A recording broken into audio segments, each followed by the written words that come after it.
Hello and welcome to the Extracast with myself, Nick Boddington, and James Urquhart.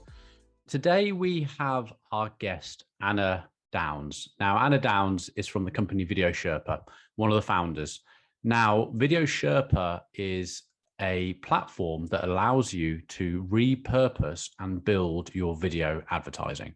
Now, I know many of you are like me thinking, oh, video content takes a long time. It doesn't have to. Video Sherpa was created to make this part of our business so much easier. No more need to outsource for 10 grand, 5 grand, 3 grand to these agencies who take 2 months to come back to you, and you find you end up with something that is nearly what you want or far too corporate. And in this day and age, it's not about being corporate. We're on social networks, guys. We're not about being corporate. We need short, quick videos which talk about what our audience want, opposed to us talking about ourselves. On this podcast, we go really deep into how you should be creating your content, how the platform can help you create your content, and how you can repurpose your content for other things, so you're not finding that you're having to do a million things just to get some simple video editorial out there.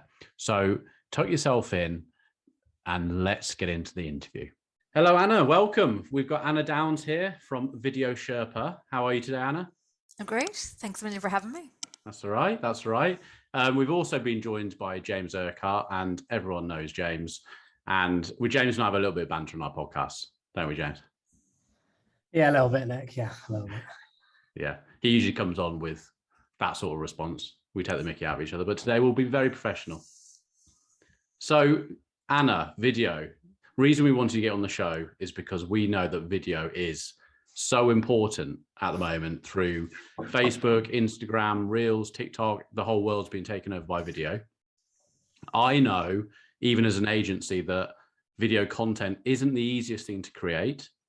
And I know that a lot of our audience who are listening to this they're small business owners, one-man bands, some of them are agency owners, but small freelancers.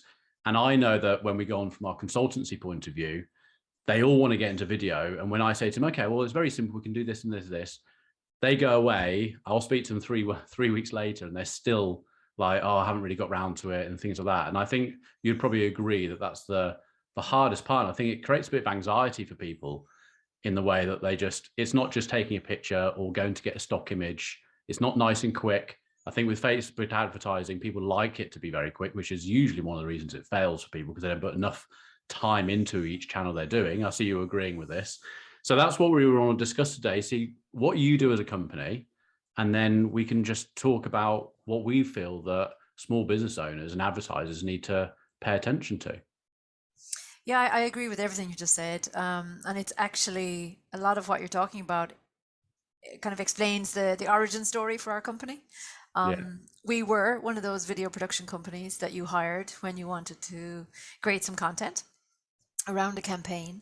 I'm going back kind of 5-6 years now, and at the time, businesses in general started to really embrace the potential that video brought to them. And what we found was they would hire us to do a video, and then maybe a month or two later, they would get in touch and say, can we just make some changes? We want to maybe have a slightly different version of it, or can you give us some of the shots? We'd like to use them ourselves.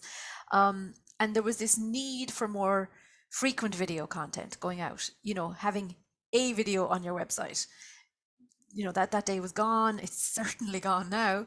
And yet the budgets weren't stretching to enable them to hire companies to create the amount of video they wanted to have. And at the same time, they didn't feel confident and comfortable creating it themselves. And to a huge extent, we haven't progressed a huge amount past that, actually, in some regards. But that's certainly why we Video Sherpa kind of came as a result of that gap in the market. Yeah. The need to be able to create a lot more content, a lot more quickly and more frequently, removing the massive budget cost of having an agency on the end of the phone, and being able to respond, being able to do it in-house, so that you could, if an opportunity arose, if you're responding to something in the news or a regulatory change, or just something the competition has put out and you want to get something out quickly, or you have a special offer, everything happens so fast now. Yeah. So really it's about giving people an easier platform, a way for them to make their own videos that is a higher standard than what they could perhaps achieve themselves, but is still, relatively easy for them to use, and is a skill that they can actually bring into the company. And I think there's still probably what you said there, that sort of slight inhibition around creating content. That definitely is still there. And that's where Video Sherpa is trying to help, to give people a sort of a framework that they can follow, some simple tools, some easy to use software and training, so that that is sort of deflating that the fear bubble, if you like, around, yes, they want content, but oh my God, I'd never be able to do it myself, or it would look crap, it would look terrible, and it would actually do more damage than good. So yeah, that's exactly where we're coming from. Because the agency, I remember when we went back to a couple of years back, when we had a video built for our website, we got it done at a deal because we know people in the industry. But we're talking, I mean, it's expensive, isn't it? Really expensive. Yeah, it can be, absolutely. And actually in the UK and Ireland, it's nothing like it is in the US. In the US, What do you mean by that? as in, it's not as expensive on this side of the Atlantic. Oh, Some in the UK, in the US, you could be talking $20,000 per video. It's huge money. Yeah, whoa. huge money. And I think, there's always going to be a need for an agency to do that kind of really glossy, maybe once a year job, that you're never going to be able to achieve yourself. It would take you a month to learn how to use the gear and all the rest of it. That would be obviously a really poor waste of your time to try and replicate what they can do. But we're talking about the day-to-day, the week-to-week content that you want to be able to produce yourself, the short stories, the taking advantage of an opportunity, like when you are in front of a customer. Can you create a really short 30, 60-second testimonial that often has as much power as the really lovely, glossy corporate promo that the agency created for you? And I think as video becomes the almost standard communication tool that we're using, we're not as wowed by the glossy corporate promo as we used to be. I mean, obviously, you still see stuff that's so cool, and you're going, how do they create that? And often it's how they created it video, the behind the scenes video, is the one that gets more views, or as many views as the actual one. But it's the power of the honest human story is what we actually are interested in, and it's the less perfect, the less glossy. Absolutely. That's what we actually resonate with. So I think that's where people need to be maybe a little bit braver, and accept that they don't need to be perfect. They just actually need to let their personality come across. And maybe I think that's sometimes the root of the fear, less I'm not a professional videographer. Absolutely. Well, when we are talking to companies about doing videos and stuff, the first thing that people think is they've got to go out and spend loads of money and get some corporate video made. But they also need to think about sort of platforms and where these things are going. So when you talk about short testimonial videos, if we're thinking about like a marketing strategy on a social platform, we're introducing with what the product is, and then we're retargeting people. And testimonials are great at coming in, written, but like as we're moving into the age of video and everything's vision, people want to see things, don't they? So we talk to our clients, etc. From a platform's point of view, you've got Facebook, Instagram, all the platforms out there that people are glued to. They're just in a fight against having a user on their platform as long as possible. Facebook doesn't want them to go to TikTok. TikTok doesn't want them to go to Facebook. So how do you do that? Well, you keep them on with video. Why TikTok's become so successful, and I know what I'm like with it because I have to I'm researching things on there to help with our own clients. And I can literally go on there. I try and spend half an hour a day going on there to see what's going on from an advertising point of view, and anything that I think, okay, that's interesting. Oh, that's interesting. I'll save the particular post. Now, and the same with Reels. I'm going through it, and then before 5 minutes into it, I'm completely not on what I'm supposed to be there for. I've got completely sidetracked just watching videos over and over again, and they've got me on the platform for half an hour before I've even thought, why am I here? I'm here to do some work, as in like research, and I'm there watching stupid videos. So all these platforms are all about doing that. And I think the business owner needs to actually start thinking about natively what they should be doing on a platform, and realizing that it's probably not as hard, especially with your sort of service, to get to what they need to get to. Do you agree with that? I do. I think first and foremost, people need to remember who is it that they're creating content for. Yes. And not get blinded by the lights and kind of just sucked into the trend of the moment. Where are your audience? Stop getting, if your audience are on TikTok, fantastic. You should be on TikTok. Yeah. If your audience are, 50-year-old bankers, maybe TikTok isn't the first platform you should be thinking about. And obviously, most people are copped on, and that's what they understand, that's what they know. But I think a lot of the platforms, as you said, they want to keep people on their platform, and often they don't make it as easy for people to reshare content from one platform to another. So if you're creating reels on Instagram, then that's time, energy, budget, and resources that you've spent that is kind of locked into Instagram. Yeah. Now you're going to have to go and do it all again somewhere else. And really, it's about boxing clever and making the best use of your video resources. Now, all of these platforms will let you upload. You don't have to create on the platform. Yeah. And I think that's where people are starting to see, actually, hang on a second, I can create some content and now I can repurpose it for the different channels. Obviously, different channels have a different viewing length, different dimensions. And depending on the audience you're trying to reach on those platforms, their, attention span will be different, where you're going to interject your call to action, what they want to see might be different. So it's actually, I really think it's less a knee-jerk reaction, I've got to be on TikTok. It's much more, take a step back, plan your content in response to your audience. Where are they and what do they want to know, and what's the best way to put together video content for them? And that's where you start, rather than being kind of led by the nose. Oh, this is what the platform wants me to do, so I better do what they want me to do. I think we need to take back a little bit control. And it's interesting how you talk about what your audience wants to see, because we're exactly the same. We think about, most people, they'll create something, whether it's a video, whether it's a static or whatever, and then they'll talk to everyone at the same time, opposed to talking to a mother or a father or a grandparent or a business person or the marketing person in the business, opposed to the person who owns the business. They talk about them all at the same time. And I sort of put it down to laziness, as in or laziness in not realizing how to think about how you start your marketing strategy. Does that make sense? So yeah, I think actually it comes back to fear. It's fear of focusing in and excluding anyone who might potentially engage with it. You know what I mean? And we're all guilty of it, aren't we? To be honest. Absolutely. It's really hard to kind of say, I'm going to create a video just for that one niche audience, and have something just for them, because our tendency is always to try and maybe hedge our bets.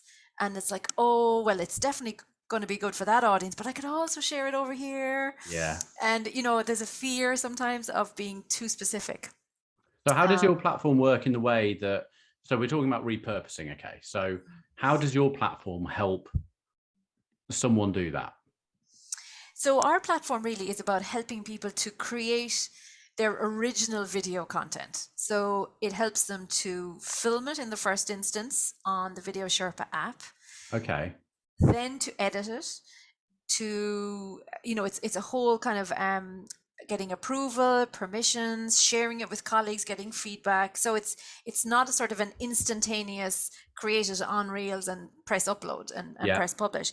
It's about sort of, I suppose, thoughtful pre-recording, editing, getting it approved, and then you can create different versions of the videos that are more appropriate for different audiences, different lengths, different calls to action, and so on and so forth. So you might have some content with subtitles for Facebook. You might have content that doesn't for other channels. You might have some content that is going to be shorter or longer. You can repurpose videos, putting clips together from lots of different videos, so that you might have an industry focus that you're going to share in a LinkedIn community. So it's about having the content yourself, owning it, controlling it, creating it in the way you want, and then repurposing it for any channel that you're using.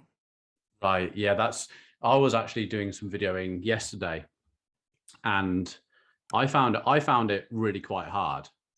So so it's really easy for me to talk to clients and say, you need to do this, you need to do that. When you're actually bringing something in, we're sort of experimenting with something and just seeing how this would sort of look on different ways. And I was there for hours trying to get it right. And lately I've been doing more. Well, not lately. This is hands up, no consistency here. Doing reels, and then that drops out after 2 weeks. And it's like, I think this is the thing with people. Everyone knows what they should be doing, but keeping that consistency right, I think, is where people find it hard. And I think, with reels, especially, it's organically.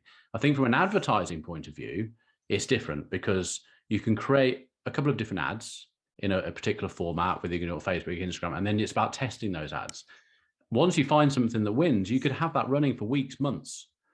And that's the thing that's less daunting. I think it's very much more daunting when someone is trying to do a reel every single day for their business, and you realize that you've got to stay there for a year, 2 years, and it's like a never ending thing, or whether you create things for adverts. And I think it's figuring out how you want to do it, because from a paid point of view, it's why paid's around. You don't have to sit there waiting organically and doing all these little tricks to grow organically. You can get your ad in front of your exact marketplace as quickly as you want to spend money to get there as quickly.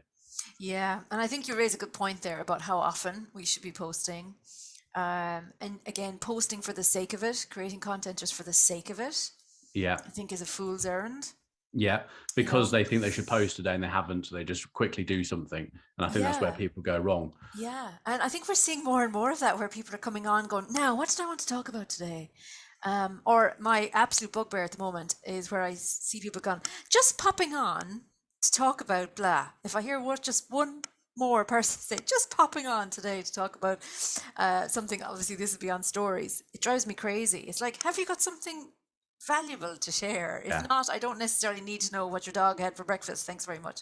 Absolutely. Maybe my pet hate, but I think so. It goes back to the idea of planning ahead. If I can give you an example, so we attended the B2B marketing show in London in the middle of November, and we were at 2 marketing showcases in Bristol and Birmingham, which is where I bumped into your colleague. Yeah. And we had decided in advance. So we plan our content for Video Sherpa about a month in advance. So at the end of every month, we sit down and we plan our content for the next month. So that'll be across videos, blogs, posts, anything at all. And we kind of assign roles and who's doing what and what deadlines and so on. And one of the key pieces that we look at is, what can we repurpose?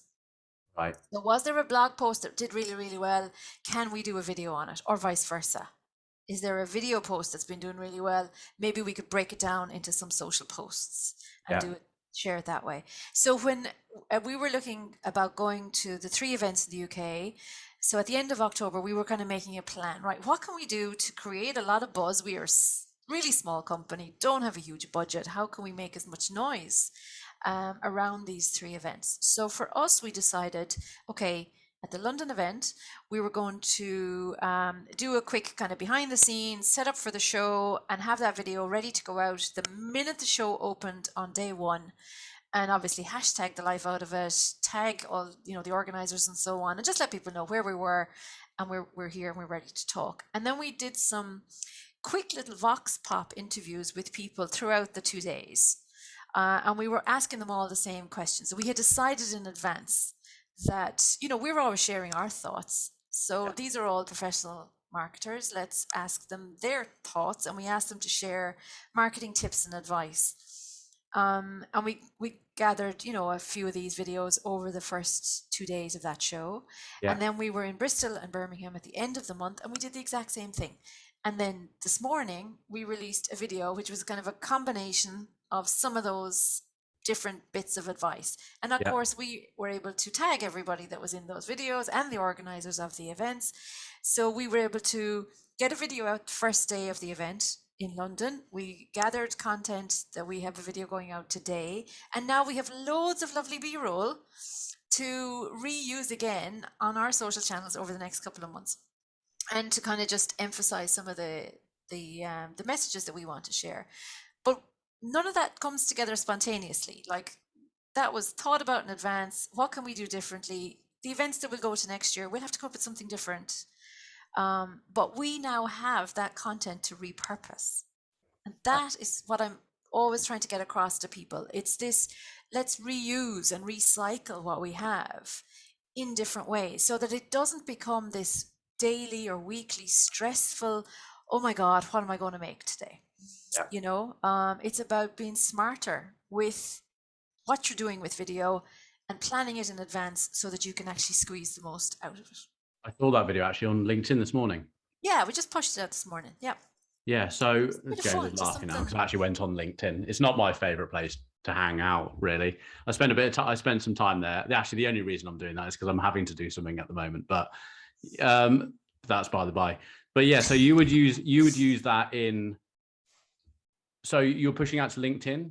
Would it go to YouTube? Would it go to? Yeah, so it would go from YouTube, and then we would natively upload it to LinkedIn, natively uploaded it to Twitter, and then from YouTube we can share it in newsletters. I think we posted it on Facebook as well. I'd have to double check with Katie, who does all the posting. But and actually, we, you know, in fairness, I'll give myself a slap on the wrist because we push the same video out everywhere, which isn't actually the best thing to do. James is laughing at me because we talked about this 2 weeks ago. Yeah, like normally we would be kind of tweaking content for the different channels, but on this particular one it was more of a light-hearted, you know, just a minute and a half sharing some kind of marketing advice from lots of other people. So we just posted it, and there was just a little kind of happy Christmas and see you in 2020 at the end of it. So how often would you post that more often than once as well on the same platform? Not the exact same video, no, but just slightly different.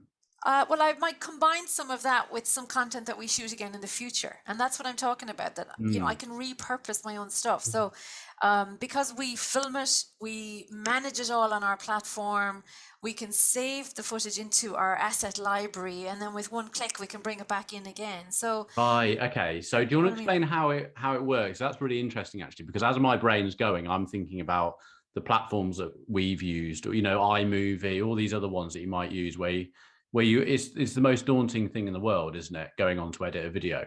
So yours will be cut into different assets as you filmed it. So if someone could just do this on their iPhone. Yeah, they could, but they'd have to use multiple different software tools, because where are you going to save that footage to be able to repurpose it again?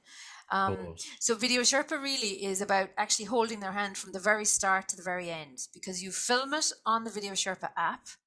And that sort of really gives you a simple step-by-step filming workflow. So for example, on the app, if I had decided I wanted a 90-second video, there is going to be interview pieces in it, and I'm filming it landscape, it'll calculate a recommended shot list for that video. So it's actually telling you, so for that length of video, you're going to need this much footage, but actually you're going to need, it breaks it down into a good balance of close-ups, mid-shots, and wide shots, so that you don't end up with all of your footage is just wide shot pieces to camera. You need that kind of B-roll content, and it tells you exactly how much of it you need, and then it helps you to film it. So it goes then from the app on the phone straight onto the dashboard, and that's on the cloud. So if I'm, like, for example, at that event, I could have just uploaded that content. My colleague back in Galway in the office could start editing that together straight away. I can continue on the trade show floor. She can get a quick video out. And that's exactly what happened actually in London. So interesting. It's really about helping companies to take control of their content and sort of, I suppose, demystify how it comes together, because we kind of give them a workflow. It's like, this is how much you need to film. This is how many close-ups you need. This is how many wide shots. And it's a very simple editor. It's really as simple as iMovie as an editor. But crucially, because we're all about the recycling, we're the most green video company you'll ever come across.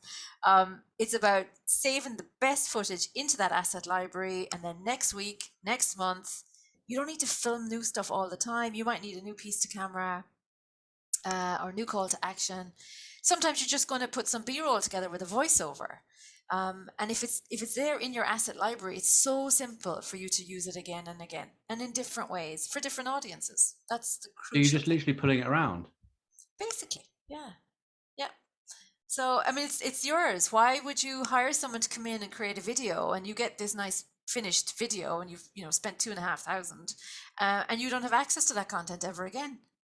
And you have to start from scratch with every single piece of video if you do it that way. So we're kind of saying, why would you do that? Like, that doesn't make any sense, because your video assets are so valuable to you. You need to hold on to them and reuse them. And that's what Video Sherpa helps you to do as easily as possible. Okay. It's very smart. Okay. So could someone use this for James? Looking like he wants to speak. I'd love to talk. So this is what Nick does, Anna. You see, what Nick loves to do is he goes into his own little world, and when we're just talking at the show, you have to like control him. But the problem is, it's really hard to control him over Zoom because I can't like hit him or like give him. He's so difficult. He's like a unruly dog. The app's cool because you showed me that we met at the marketing showcase, didn't we, in Birmingham, and you talked me through the app. Because you were at your what's the word I'm looking for? Your stand was next to ours, and it resonated with me perfectly because we're like a lot of the communities that listen to this is that you need video content. We haven't got the resource in house to be able to do it correctly or properly. We've got iPhones, which, as we discussed that day, let's be honest, the camera quality is fantastic. We also haven't got the dough to ask agencies to continuously give us video content, which we know is best for engagement, versus a blog, a written blog, or even a static image on a post. Yes, they work well, but video is just so much more engaging. Your Video Sherpa fixes all those problems all in one. And for a small business owner or small consultant, it's so transferable. You can be in any industry. You could do anything and sell any product and still use this. And like you said, the asset library that you showed me was amazing. You were showing me assets from, I think you did a show in America. I think you were showing me some stuff, and you were cutting it up there, and then you could see how easily you were putting some B-roll in from there. And like for me, you've obviously seen, you and I know you were only quickly running through with me with it that day, but it was incredible. I think, what you're saying there about this phone is incredible. I mean, the quality of the camera in the phone is just something else, and it's only getting better and better all the time. What we're trying to do is help people to learn how to use it. You don't need to go out and spend $4,000 on a DSLR. You can do 80% of what you would do on a DSLR on the phone. And I guarantee you the 20% that you can't do, you didn't really know how to do anyway. You'd have to have been a professional to figure that stuff out. But the crucial thing is, just because you have a phone in your back pocket doesn't mean you know what to do with it. And that's the other part of Video Sherpa, is the training. So we have a team of videographers, and when people sign up with us, we come and we train their team. So they get like a half-day training, and we actually go through the principles of creating good video, setting up your shots, light, sound, different types of shots that work in different scenarios, and how to actually film B-roll that is going to really enhance your videos so that it becomes something that the company can do on a very regular basis without it becoming a major production, and actually what we talk about a lot with our clients is write down a wish list. Like, if you had a videographer for a day and you had 100 different shots, wide shots, close-ups, that you'd love to have in that asset library that you could then just put into any video you're creating. So, let's say you're doing you have an event coming up, and maybe you're attending a show or you're hosting an event and you want to push something out on social the week before. how can you quickly put that video together so that it's visually interesting? Like, obviously it is about the people in the company. It's about being kind of the human face of the company, but you still need some visual B-roll to keep it interesting to watch.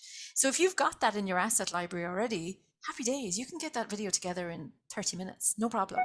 So what I would often advise companies to do is when they sign up with us, actually make a list of that B-roll and film it. Go and spend a day just filming those B-roll shots. 10 seconds of this, 10 seconds of that, dump it into your library. And oh my God, it's going to make your life for the next 6 months a dream, because you've got it ready at your fingertips for when you need it. So that the day you go to film a video and it's pouring rain outside and you can't get any lovely visuals of the outside of the building or whatever like that, eliminate that problem by getting ahead of it, really. And that, again, comes back to planning in advance. What footage would be really useful that you can use in lots of different videos, whether it's a sales video, a customer support, an internal comms, a fun thing on social. What are the different shots you'd love to have? And go and film them yourself. What's B-roll for someone that's not educated like myself, Anna? Literally going to ask the same question. Background footage. So, if you're doing, let's say, if I'm doing a piece to camera, I'm going to be talking on screen for a few minutes, but then I'm going to show you what I'm talking about. So, let's say at an event, it's footage of the room, it's footage of people speaking, talking. It's anything that's background to the main person speaking on camera. Do you know what I mean? Does that make sense? Yeah, I would call it like extras. Yeah, like cutaways is another word. Yeah, transferring from like a call to action to a maybe. Yeah, I know what you mean. When like you always see the call centers, you just sort of go through the call center, everyone's there with their call center, but there's no. It's just a load of people sat on the desks. That's it. Yeah, but you might have some close-ups of them typing on the keyboard or putting on their headset or, them walking to the desk. That's all B-roll. Anything that isn't someone kind of speaking on camera, being interviewed on camera, any of that other footage that's giving you the atmosphere, giving you the context, that's called B-roll or cutaways. Yeah. One of our clients, sorry, Nick, they had a video, and I only found out about this last week and I was a bit annoyed. They spent 10 grand on a video. Wow. Bear in mind, Anna, these guys haven't got a load of money. And it's like an About Us video. Now, this About Us video is 9 minutes long. Wow. It's lovely if you've got 10 minutes. I'm sure their mothers love it. Who has got 10 minutes? That's a great thing to talk about then, isn't it? It's like, we're in busy worlds now, aren't we? Nick, this video I was watching it. Obviously, I know everyone there. So, and I know the sales team because we help them a lot. And it was like the dog was interviewed at one point. Everyone, the sanitation lady was interviewed. It was everybody. And it was just kept going on and on. And I was just like, wow. But I was 10 grand. Yeah. And I said, what on earth are you doing? And that's a classic case of forgetting all about your audience. That's keeping all the staff happy because nobody was left out, right. And not having a good editorial decision maker to say, no, we don't need 14 people saying roughly the same thing. Yeah. Who is this video for? And what do we want them to leave knowing? And what do we want them to think about us? And what do we want them to do with that information? And if you can't answer those 3 questions really straightforwardly, then you're not ready to pick up the camera because you haven't thought through what your video is about.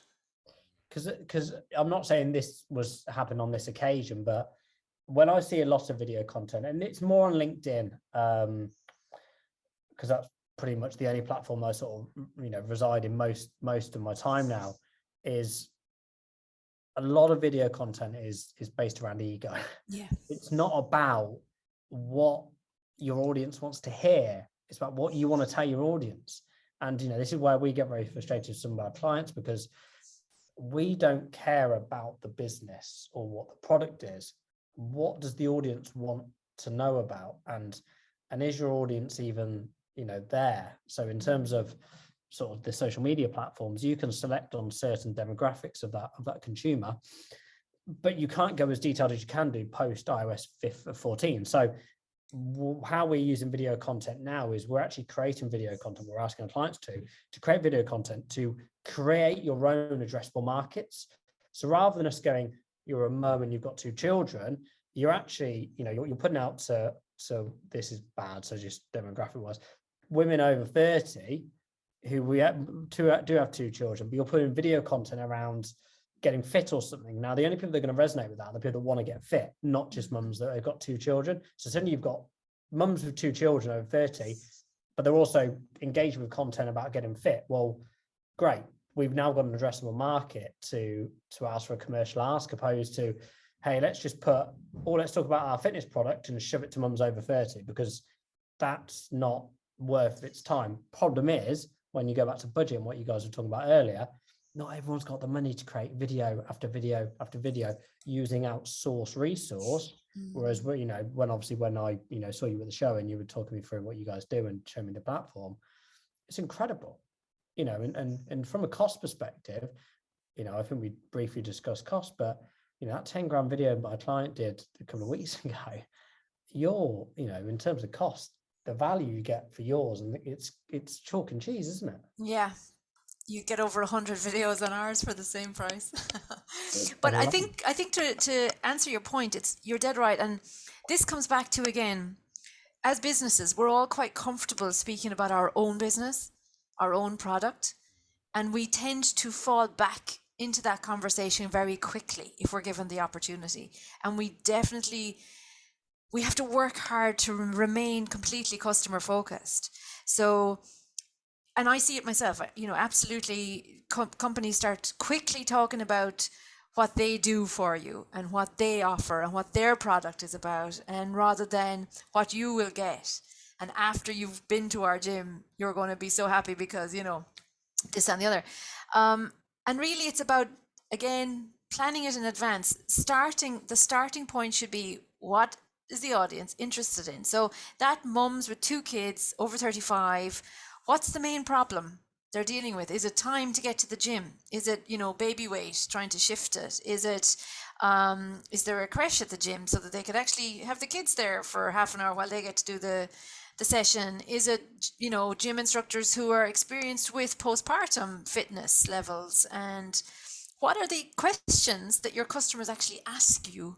Take that as your starting point, not what the boss wants you to talk about, or he wants to talk about himself or she herself. You know what I mean?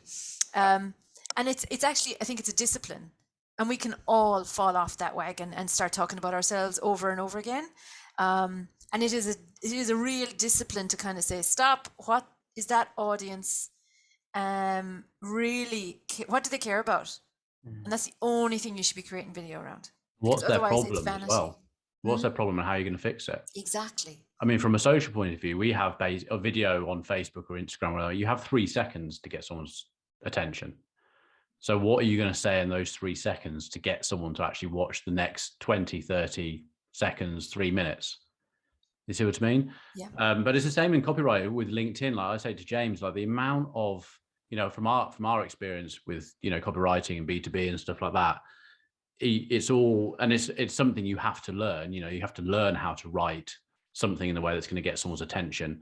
We don't automatically, I think automatically you think it's right to talk about your own business. I think you actually have to spend some time learning about what you should do in the right way. Do you see what I mean? Absolutely. I mean, we're all experts in our own business, so Absolutely. we're comfortable talking about it. Exactly, because on LinkedIn, the amount of emails I get where it's someone trying to sell me something or introducing themselves to me, it's always 3 paragraphs talking about them, and I'm like, I don't even know what you do. If I do know what you do, I have no interest in what you do. You haven't, and if they're the ones producing a video, it's going to be exactly the same thing, but in video content. But it's really interesting, actually. So we don't, when people want to hopefully come and join Let's on Social, and we had a lead from one of the other marketing showcases shows we did. I think it was down in Bristol or maybe up in Leeds, which was a house builder, which we've worked with before. And we got on the call, Jake and I, and the sales director we've not met before, went, right, tell me about yourselves. And we went, absolutely. And this is what we do. No, we could talk regardless of who we are or what we do, it's not going to fix your problem. You've come to us with a need. All I want to know is about you. It doesn't matter, you know, and you could tell she was a bit like, oh, I don't know if I like this. 10 minutes in, she got it. She even said, I'm sort of getting this now because I don't, you know what we do. It doesn't matter whether we were founded or how many staff we've got or who else we work with. It's so irrelevant. It's all about what do you need and want, and how are we going to get there as a combined force. And it's really interesting when we pitch, we have a discovery, and we have it takes sometimes 2 hours, but it's long, and and then we can go away and go, okay, well, let's try and get a solution that's going to fix this. But going back to what you were saying there, Nick, and versus copywriting and video are very different things. And copywriting is a craft, sales copy, Anna, you and I discussed this the other day. Certain copywriting is so difficult, whether you're in a fintech space, it's not easy to write, but everyone can talk. And that's why video, you can get away with it. Like when we listen to our podcast back, I know there's some sentences on paper would make zero sense. Absolute nil point. You'd look at it and go, who are these people? But when you listen to them over audio, you get away with it because it suddenly makes sense, which is absolutely fine. And this is why I think with video, you don't need that. If I was going to spend money copywriting versus video for an outsourced resource, I'd rather spend money on copywriting, because I know internally with your system, as an example, Anna, you can get away with it, if that makes sense. Whereas copywriting, well, like I said, it's a craft. It's a different skill altogether. Yeah, there is. And in fairness, there is a visual language. And when we were starting off, when we were starting to build Video Sherpa, I mean, obviously our investors and people who were helping us at the ideation stage, they were, pushing like, it has to be SaaS. It just has to be SaaS, as if there's no humans behind this at all. Yeah. And we were like, yeah, that's ideologically great for everyone's bank balance. It doesn't actually work, for people to bring video in-house. That is a leap of faith. And it's one, they've recognized the value of it for them. And they've decided, yeah, we're going to actually take this in, dedicate time and resources and upskill ourselves. But that upskilling bit is so crucial. We've moved so far in 10 years. Everybody now kind of does their own websites. Very few people fully outsource the maintenance of their website. They might get someone to design it, but then whether it's on Wix or Squarespace or WordPress, they'll manage it themselves. You might get help, setting up and optimizing ads, and then they might do some of the tweaking themselves. There's so much in terms of marketing that we are open to bringing in-house, but there is a learning curve there, and I think for us, that is critical. That typically video in-house isn't something that a lot of people have embraced. And so that learning part is crucial for setting them up to be successful, because it isn't brain surgery, but there is a learning curve and there is a visual language that they can learn actually quite quickly. And the difference it makes, I mean, literally a 3-hour training session, and you will go from somebody who, framing, what's framing, B-roll, what's B-roll, to really understanding how to compose a nice shot and how to quickly put video together in B-roll sequences that are so effective. And I think it would be a mistake on our part to skip that training piece, because, even though Reels and TikTok and all the rest of it, and the people who first embraced those, very much the kind of creators and for a younger demographic, and it was very rough and ready, and that's the charm of it in a lot of respects. But now a lot more B2B companies are embracing it, and you still need to have a certain level of quality on the platform if you're in a B2B environment. So if you are going to repurpose some of your content for TikTok or for Reels, you still want it to look good. Yeah. You know what I mean? It isn't just doing a dance with the dog in the kitchen. It's, there's more to it than that. We had that yesterday. We were in the thing because Livia and I were just practicing some stuff. Doing a dance with the dog in the kitchen? No, not the dance with the dog in the kitchen. But we were looking and we're like, God, that looks really bad. I mean, don't get me wrong. It looked better once you put music over it and you start doing a few things, but there's a lot more to it than just, I think, you know, if you're going to do a reel, then that's one thing, but you still got to have a bit of a light in your office, in your room. You're going to do it, how you're going to look, how you're going to, you know, stage it or whatever. But talking about like how B2B works, like Instagram has changed massively as a platform lately. And it's, people go, I know I go there for information, you know, just like James, you know, from a different skill and what we do day to day. You know, he spends his time in LinkedIn. I spend my time in Instagram and Facebook because of what I have to do. But it's all about, like, I use Instagram to learn about my craft. I'm not there watching, you know, I follow people that I can learn from, and all their video content is all about teaching me what I need to know, you know, little things, you know, the industry is always changing, and you just always little tips and things that you're going to learn as you go along. And it's become very educational, hasn't it? You know, Instagram. Education, that, yeah. It's gone from I'm going to post my Caesar salad with no chicken because I'm being healthy to, you know, you know, when you look at especially the reels and you know, Instagram lives, yeah, you know, people are there consuming content, and most of it's educational now. Yeah, even, you know, from, you know, like how to play, like my niece, she's on Instagram, she's 9 all of a sudden. I'm not very happy about it, I've made it clear, but, you know, she's learning about how to do stuff on a game, you know, on that, you know. So again, it's feeding, but this isn't new. I said on YouTube's most successful videos, when you take away Mr. Beast and all the big boys, it's all about how-tos. You know, we'll buy, you know, how to change a lawnmower pile. You should see some of the, I think I did 6 months ago, I can't remember what it was now, and I even my other half just went, oh my God, look how many views I've got. And it was something like how to change it. It was something ridiculous. Yeah, no, it's true though. You know, so it's not new. We've been doing this for the last 5-10 years. It's just suddenly moving across in a shorter content on Instagram. Yeah. How does Video Sherpa work for things like YouTube? Obviously, we're talking about repurposing content, etc. Could someone use your platform just for their YouTube videos, for instance? Yeah. We're agnostic about the channel you want to share your videos on. So there are some direct integrations. You can publish straight from your dashboard to Twitter, to Facebook, to YouTube. Wow. You Okay. can go into Instagram through the creator. We're trying to actually add more direct integrations, but obviously you can download to your phone and then natively upload to any channel. You can copy and paste your videos into newsletter campaigns, email campaigns, and so on. So, you know, we sit outside of it. We're neutral. We're Switzerland, and you can kind of take that content and run with it wherever makes sense for you.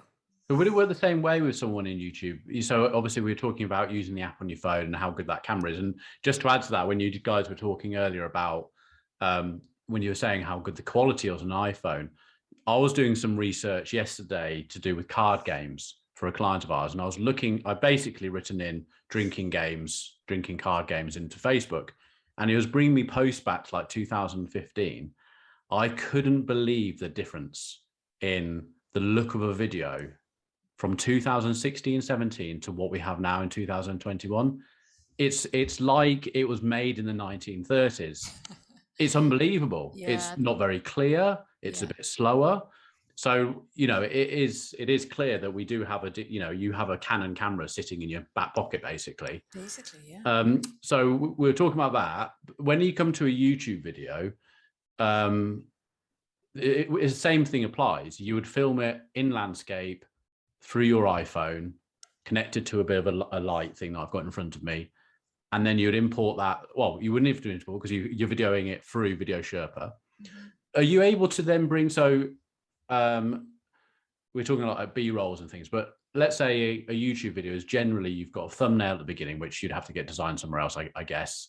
Your video starts, you're going to do little edits through that video where you may have got your words wrong or something like that. So Video Sherpa allows you to create a 7-minute video with nice little clean edits all the way through it, download it and upload that to YouTube. Yeah, directly publish, actually. You don't even That's really cool, because I think that's one of the things, especially even with our podcast, like this podcast goes on to YouTube.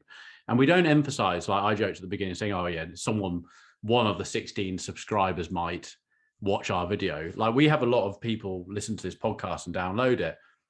we put more focus on it, but on a huge amount, I think just the fact that people review it, listen to it, the algorithms pulled us up. I think YouTube is very different for us. We're not, experts in content creating on YouTube ourselves. But I would have, from one of the things when I've tried it out in the past, it's the time it takes to get a video to a good quality to upload to YouTube that you think is good enough. Oh, I think if you spend enough time on YouTube, you'll see so much rubbish. You won't be quite so nervous about waiting for it to be perfect. I mean, if it was me, I don't have a podcast, but if it was me, what I'd probably do is I would, take this recording, and instead of, you probably put the polling up on your YouTube channel, but then you need to drive traffic to it. So maybe edit down to the 15-second fabulous piece of insight that we shared, top and tail it, and then push that out as a trailer on your channels to drive traffic to the YouTube channel. On YouTube on its own, sitting there, is never going to be discovered. Yeah. So, and also actually what people forget is the real estate around the video on YouTube is so important. The title of your video, the description, text, that really helps the search engines to discover your video when someone is doing a search and you've got the relevant content for them. If you don't bother putting any text around it, you're missing a trick there big time. There's so much that you can do in terms of helping the search engines find it and deliver it up to the right person. So that's great what you say. So we've got a YouTube video, it's been made in Video Sherpa, and then we can just repurpose little snippets, 15-second snippets, which we can start using as advertising on other platforms. I think, there's, to be honest, I think this could be an awful lot more done in terms of chopping podcasts down into, really bite-sized, really informative pieces. Like what was the headline? What was the hook that somebody said that's going to get someone interested enough to come and watch or listen to the whole thing? So, it's repurposing what you've got in different ways. So, at the end of the year, you might put together a 30-second podcast video with the best 2 minutes from 10 people, highlight bits from the year. What were the outstanding comments? I know there'll be at least 3 or 4 from this one. I know, but you know what I'm saying? It's like, you've got this content. What can you do with it again? How can you reuse it in a clever way to get more out of it? I think the difference is that you need to use your platform to do the filming in the first place, don't you? Actually, no. Or can you Video upload Sherpa wouldn't work for this. No. Right. No. Okay. So what I upload, so as an example of someone who's doing these sort of videos, podcasts and things like that, we would upload these podcast videos to Video Sherpa. To be honest, like a 60-second podcast, Video Sherpa is not designed for that. Right. So, we're designed really for sub 10-minute videos. So like if you were to chop this down and then import 5 minutes into Video Sherpa and then kind of top and tail that, and if you wanted to play around with that, you could use our platform for that, of course. But you wouldn't need Video Sherpa to kind of top and tail this, post it, and then just create a little trailer. Right. Okay. You wouldn't need us for that. From your experience of what people are doing now then, using your platform, are there some top things that you're seeing, like the type of creative or the length of a video? And I know that's different for different platforms, but are there any things that you're seeing in your industry where you're like, that's really working?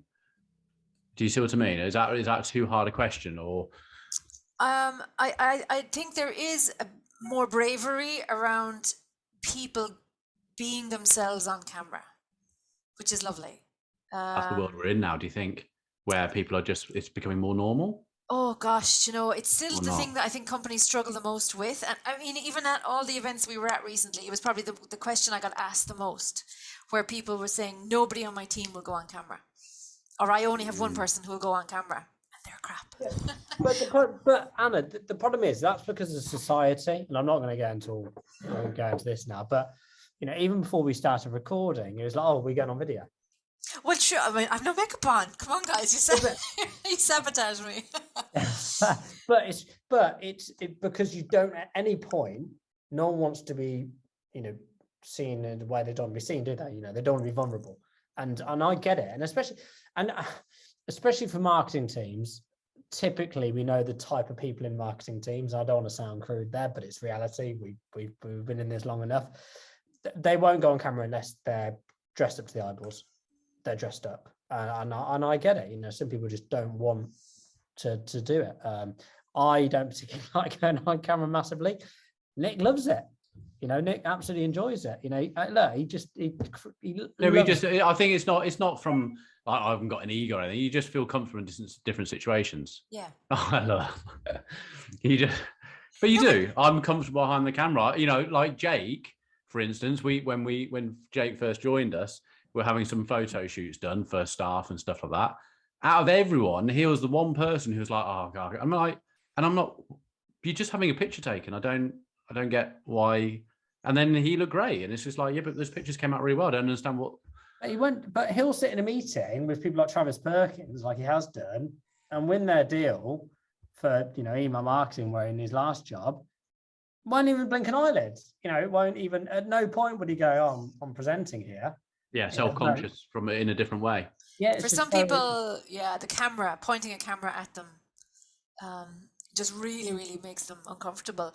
But perversely, the platforms that are doing the best, you know, like Reels and TikTok and Instagram in general, are the ones where people are being most natural, uninhibited, having a laugh, having a mess, actually showcasing their personalities. And the people who are doing the best are the ones who are most comfortable showcasing their personality. And I just think in a business environment, we do business with people because we like people. So it's in our best interests to actually, you know, just get on camera and show what you're like.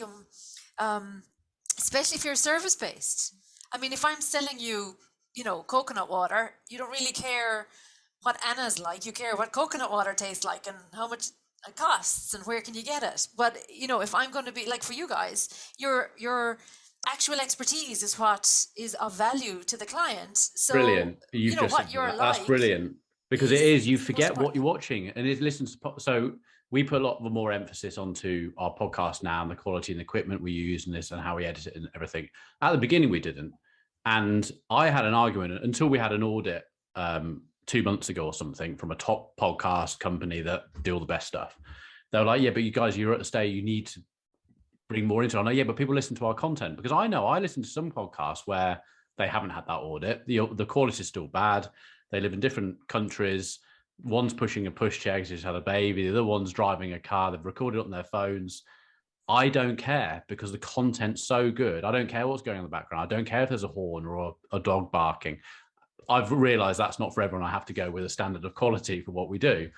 But people are there for the content. They're not looking at you or your hair or whether you've done this or that.